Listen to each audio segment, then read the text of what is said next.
Welcome to episode 122, Translation and Global Marketing, discussing translation strategies for effective international marketing campaigns. Patrick, let's get rolling. I think you have some news stories that'll make us chuckle a bit or some examples of some stuff, yeah? Yeah, it was news to me because I've seen this commercial about 50 times in the last couple of weeks while watching NFL games. But it's a commercial for the new Galaxy AI from Samsung, kind of that AI living in their phones.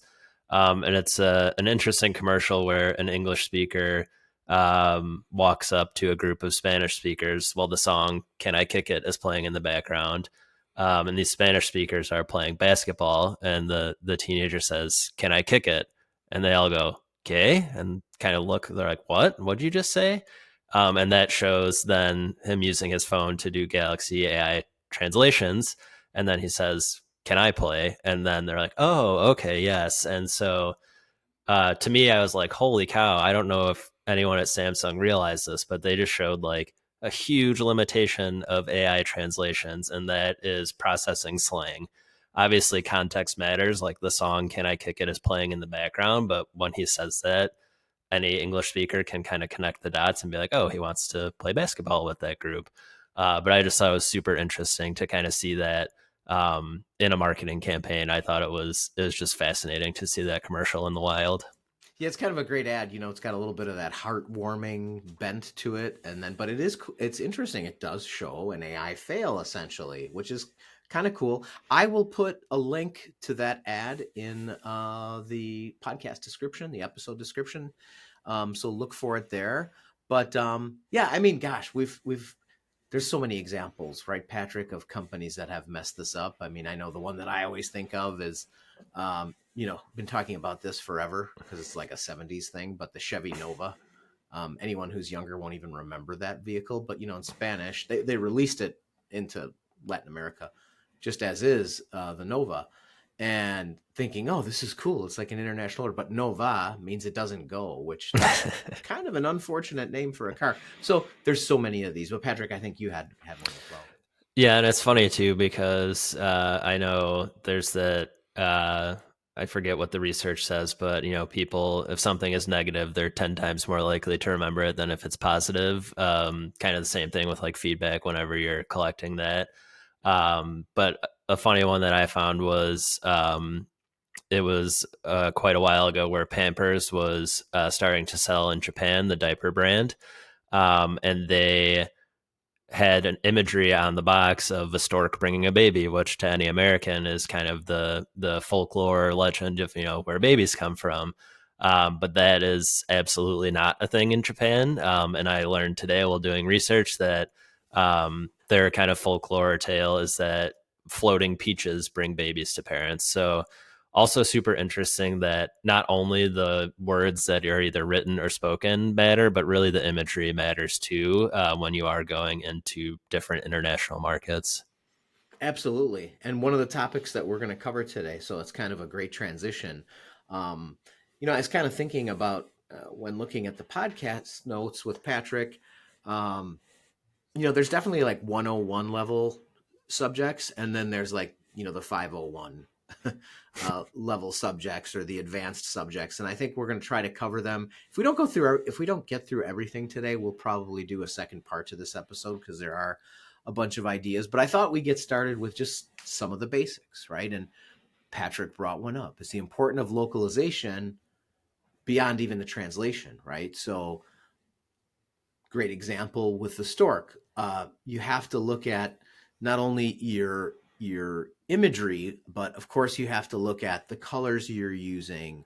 I'm kind of skipping forward to the second one a little bit. We'll combine number one and two, Patrick. You have to look at the date formats. You have to look at topics.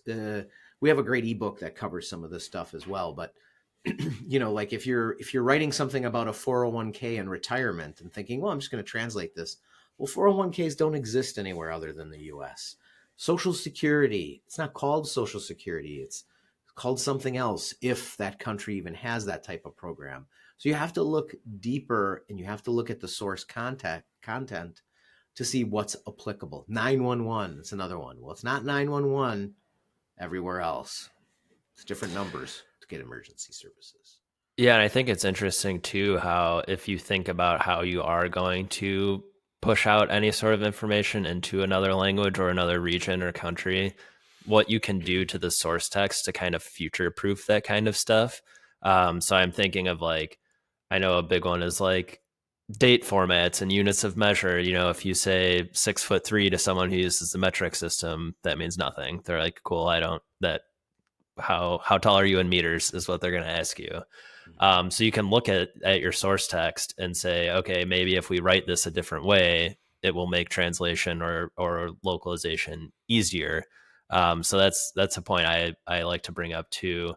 Um, but yeah, I know the date format is a big one, and usually it's English speakers in the U.S. who is the odd child out. But as we find, that's usually the source text we're working with, especially on date formats. Like we go month, day, year, where everyone else is day, month, year. So it's just really kind of looking at that text and identifying those things, or even identifying a strategy.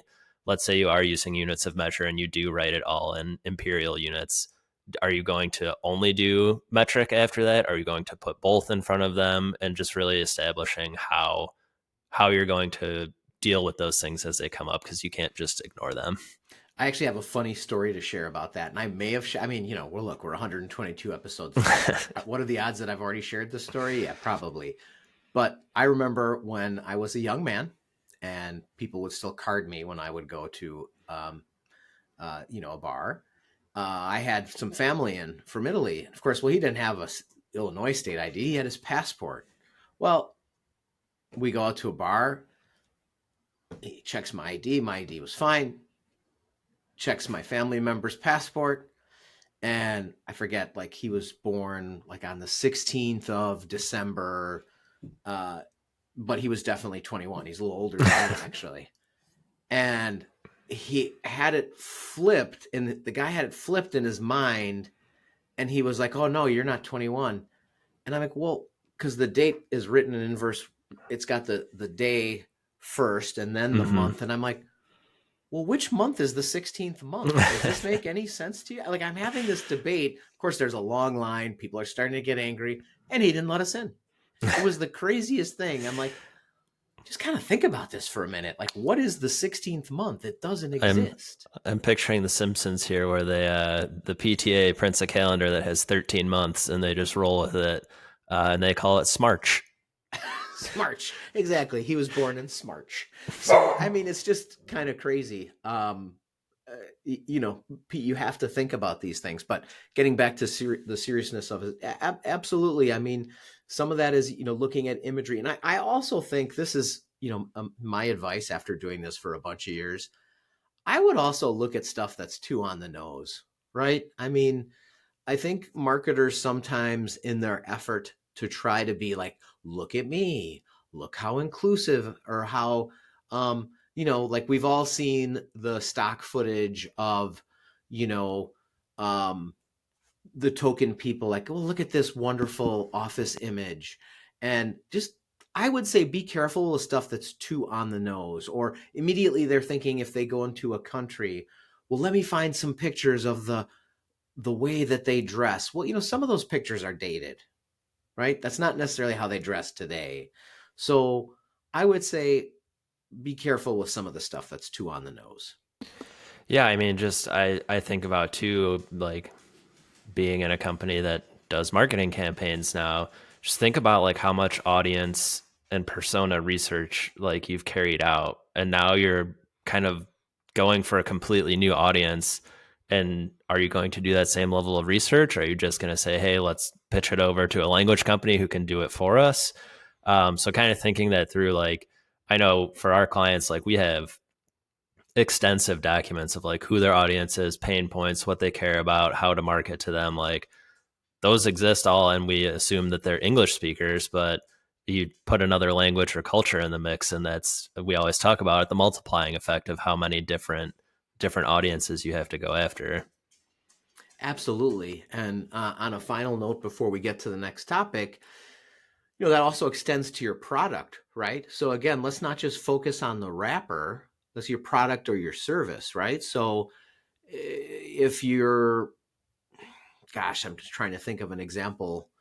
Food is probably a good example, right? Palates are different around the world. So if you think, hey, I'm going to have this Kit Kat and it's, caramel flavored, do the research and understand that, hey, maybe that's not going to fly in every country. Instead, I mean, and you see it if you've had the good fortune of walking into one of these international candy stores, you see it, right? Like the Kit Kat for Asia, that's a green tea matcha flavor. It's like you get it. It's more to the palate, typically a little less sweet.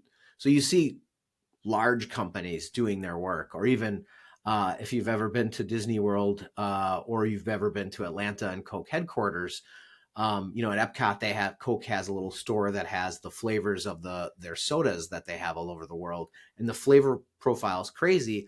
The one that I love the best is Beverly, which is a bitter drink that they have in Italy. It's sort of like a aperitivo.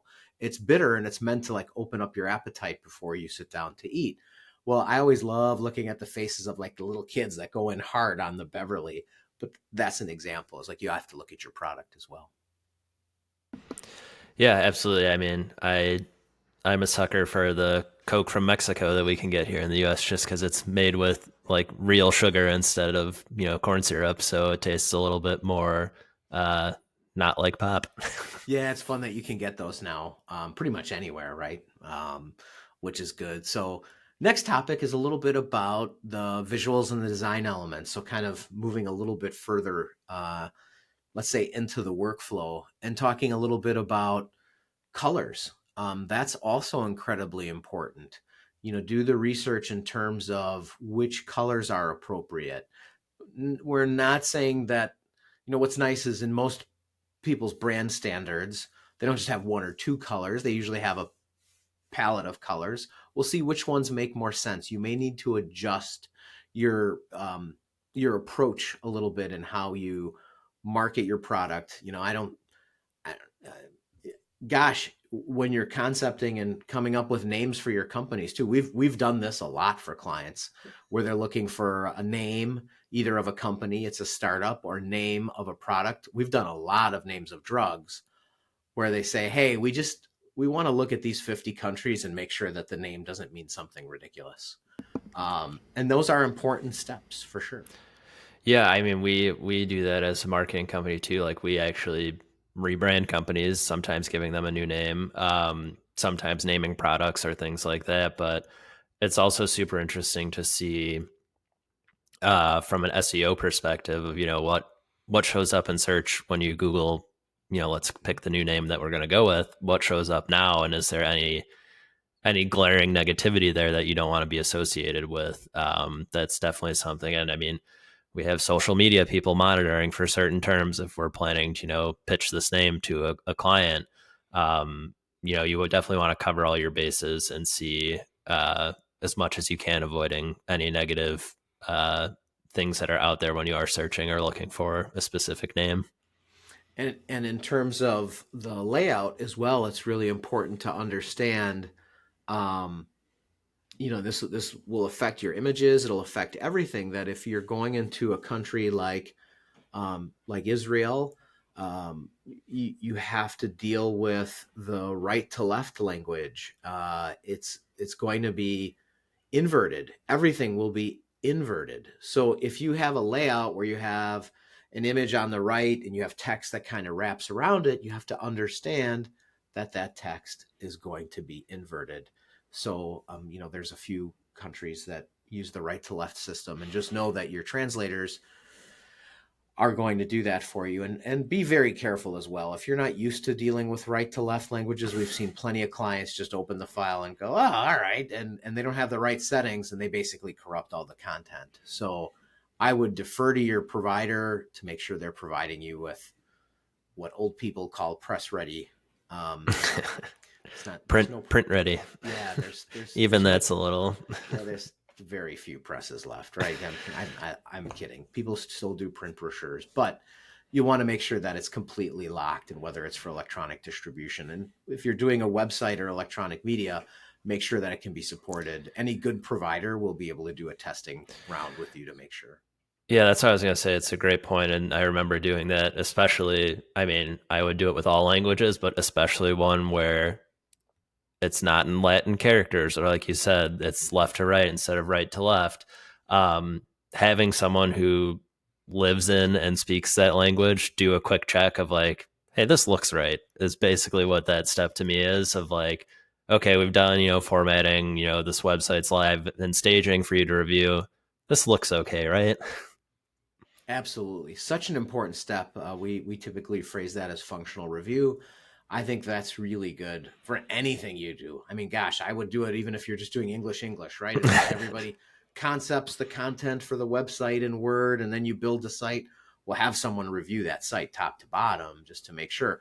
You do translation. Obviously, you bring a whole new wrinkle with extended character sets and expansion of the content. That's all super, super important. Um, all right. I, I don't think we'll ever do a show again without talking about AI. So let's talk about AI. It's a thing, right? So you look for our past episodes. You understand that we're not going to dive deep into AI here, only to say understand your approach, right? Because when you're buying translation, or even if you're going it alone and doing it internally, understand uh, understand that you'll have different levers you can pull. Can the translation services firm you're working with um, do provide AI? Can they do a trained engine? Can they, you'll want to make sure not to just have them use straight machine translation without a human in the loop. Like that's not typically customer ready, right? We've talked about pulling Mhm. the right lever at the right time many times in the show. Yeah, I think another cool thing I just kind of thought of for how AI can fit into the workflow too is like brainstorming and asking questions. It's like, hey, we'll take the Pampers example. We're a diaper brand and we have this stork on here and here's our text. Like we're planning to go into the Japanese market. Is this gonna work?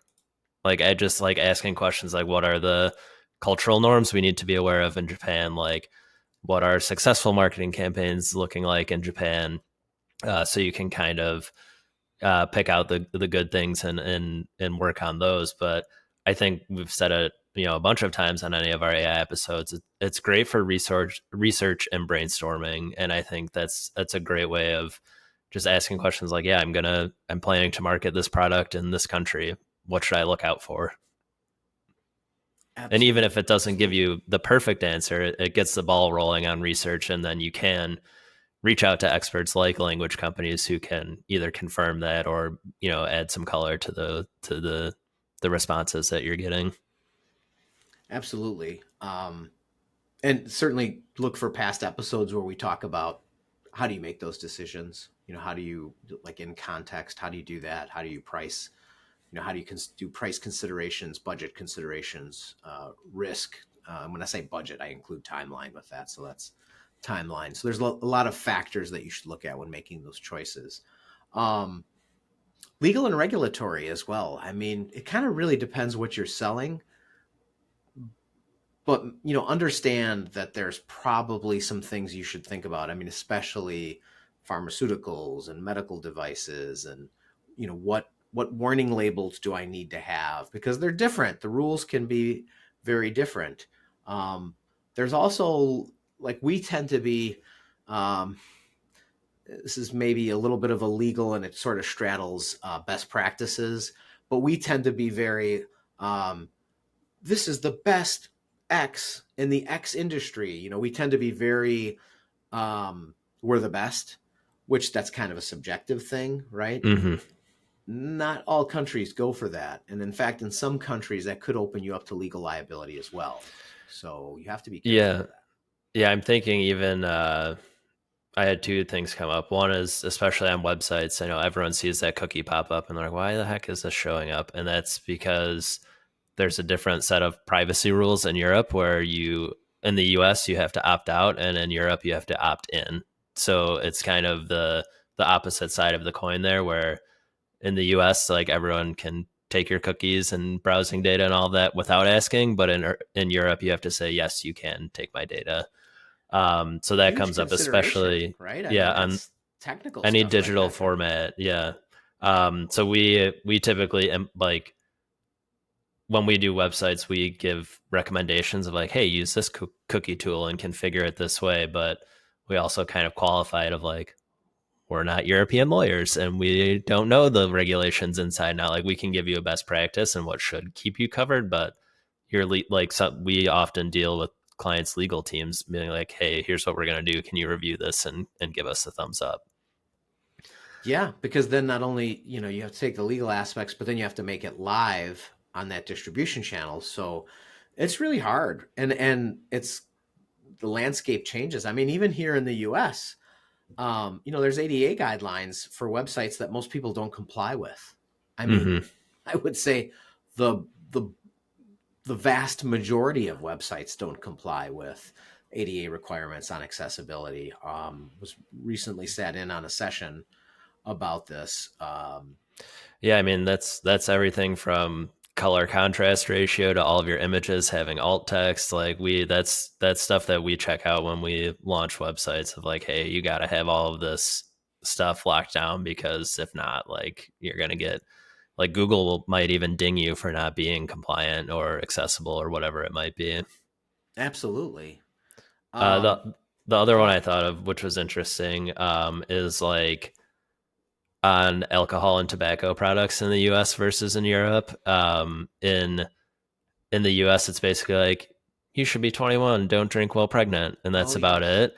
And then in Europe, you'll see like gigantic labels like alcohol causes huge impairment, or like on tobacco products, like they'll show people's lungs with lung cancer. Like it's much more graphic and like, hey, you really like they put visuals behind those things. Where in the US, it's that, you know, fine print that no one really even sees on any of the packaging. But that's kind of one like the legal and regulatory rules that they have in place, but also how they use visuals versus the US would use text to do that kind of thing. Absolutely. And that we're just obviously it's the tip of the iceberg, right? There's so much more that but I would certainly suggest sitting down with either your legal counsel or maybe your in-country product managers who have knowledge of the rules in country, and your translation service provider as well. I would definitely check all those boxes to make sure you're compliant. One last topic I think we'll cover, and we're definitely going to do this in two parts. So I think we'll come back and um, cover some more points in the second part or an additional episode. But let's wrap up with maintaining brand consistency across languages. So we already talked about some of the challenges in that way. Um, but I think one of the things to think about is when you sit down to do your guidelines, right? Your style guide and your brand guidelines, to think about some of the countries that are on your roadmap. I think a really healthy way to do this is to be aspirational and say, well, if our plan goes well, these are the countries uh, or continents we hope to go into. And then you dig down and look at the countries that are involved and say, all right, well, here's how we're going to handle some really important topics like our logo, the name of the company, the names of some of our products, especially for those of you that, are thinking of using, cute words for your services or your products. And like a lot of the drug companies that tend to use like Latin based terms, get that stuff tested like we talked about. What else, Patrick? Yeah, I actually just because I was curious about this, I think it's kind of twofold. As one, as a brand, you need to make a decision of, do you want to show up exactly the same in all of those countries, or do you want to, I mean, there's a case for, I would say, like large international brands that, like, let's take Coca-Cola, they want to be known as Coca-Cola everywhere. But for like sub products, I just did a quick Google of like brands with different names in different countries. And typically outside of the US, you might not find Diet Coke. It might be Coca-Cola Light. But essentially that means the same thing, but it's just branded differently. So you have like the brand level decision, but also product level decisions of like, okay, is this product do we need to change the name for local markets? So it's kind of two layers of how you want to appear at the top as a brand, and then how each individual product may want to appear. Um, but yeah, we can drop that link in as well. Of Yeah. I just found it's the 15 companies with radically different names abroad. Interesting. Yep, we'll definitely drop that link into the description as well. And I think this is a bigger problem, Patrick, with ongoing brands, right? Coke's been around for a minute, right? So as they're practically in every country anyway, but let's pretend this problem was, a problem in the 70s. It must have been a thing for them to think about, well, geez, how are we going to push to every continent? And there's great stories about the big ad that they did, the big commercial of, singing on that hilltop, and the famous Coca-Cola song, and how they wanted to have that to be very much a global marketing piece. Obviously super, super well thought out, but brands like McDonald's that are everywhere, I'm sure, that's a thing. We certainly know, like, all the cool product names that they have that they've had to figure out and localize. And gosh, some countries they don't eat beef, so they had to do complete rebrands on their whole menu. But yeah, I think it's just giving some thought to, aspirationally, like, where do we want to go? What countries are we going to go into? I think that's probably the big point there. And obviously you can make tweaks as you go, but if you think about it on the front end, I think that's always better. Patrick, what's your big takeaway from today? We covered a lot, actually. Yeah, I think it's uh one of my big takeaways is, like, it's hard to go into other markets. Like, if it was easy, everyone would do it, and everyone would do it quickly, and budget consciously. So, like, I think just acknowledging, like, you don't know what you don't know, and, like, having that mindset of, like, okay, let's do research and figure this out, is a lot better approach than just saying, like, hey, here's what it's going to be, and we just have to do it. Yeah, that's a great point. And you know what? I'm going to dovetail on that takeaway because, we covered a lot of topics, but one of the things that I think is really important, and, um, from a revenue standpoint, is probably not the smartest thing for me to say, but I always say that if you do the right things for your customers, the revenue follows. But I think a dip your toe into the water sort of approach works really, really well. Like, once you make this decision, you can do some things like translate some landing pages, do some PPC and some SEO work in country, for the target country. See if you get some hits. See if you get some traction. Look at your web traffic. The awesome thing is tools like Google give you really, really good data on, hey, we are all the rage in France. For some reason, so much of our traffic is coming from France. Well, dig into that. What pages are they seeing? Maybe there's certain product pages that are getting just, bombarded with traffic. It's like, well, let's start there. So work with your marketing group and your translation group to come up with baby steps, rather than saying, oh God, we have to translate our whole website. We have to redo all the labeling on all our products. We have to, look for those baby steps, because then you can get some small wins looking for bigger wins. I think next time too, you should tell the listeners where our show is most popular, because I know we have that data too of We do. where our listeners are, so we can tease that out for next time. So we definitely will. We will share that data. I know, Patrick, your mom is still a huge fan. I Oh hope. yeah, Oh, she's subscribed to all the channels, and I would assume the number one listener. that's wonderful. Hello, Mrs. Daley. Well, thank you so much for listening to this episode of Translation Confidential. This is Peter and Patrick signing off.